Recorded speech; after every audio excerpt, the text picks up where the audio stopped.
സ്റ്റാഫിന് മര്യാദയ്ക്ക് സാലറി കൊടുക്കൂല. സർവ പ്രവാസി സംഗമത്തിനും ഉണ്ടാവും അയാൾ സജീവമായിട്ട് ഉണ്ടാകും. സ്റ്റാഫിന് സാലറി കൊടുക്കേണ്ട ആ ക്യാഷ് കൊണ്ട് പുതിയ ഷോപ്പ് ഉദ്ഘാടനം ചെയ്യാന്ന്. ഇന്നാ ലില്ലാഹി വ ഇന്നാ ഇലൈഹി റാജിഊൻ. ഇയാൾ എന്ത് സുന്നത്തമ്മത്ത് എന്നാ പറയണത്? മുതലാളിയെ പറ്റിക്കുന്ന തൊഴിലാളി സ്വർഗത്തേക്ക് പോകും. തൊഴിലാളിയെ വിഷമിപ്പിച്ച മുതലാളി സ്വർഗത്ത് കിട്ടുന്ന ആളാവൂ? ഇല്ല ഇല്ല ഇല്ല.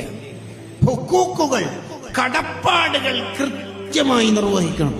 നമ്മൾ നമ്മുടെ ഓഫീസിൽ ഒരു സ്റ്റാഫിനെ അസൈൻ ചെയ്യുന്നുണ്ടെങ്കിൽ സാലറി കൊടുത്തിരിക്കണം കറക്റ്റ് ഡേറ്റിൽ, ഇല്ലെങ്കിൽ പരിപാടിക്ക് നിൽക്കരുത്.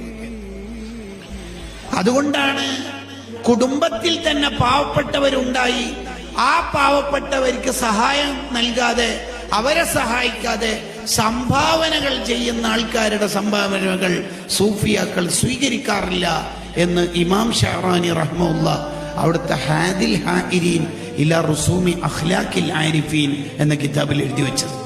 കാരണം അവര് ചെയ്യേണ്ട ഏറ്റവും വലിയ സുന്നത്ത് അതാണ്.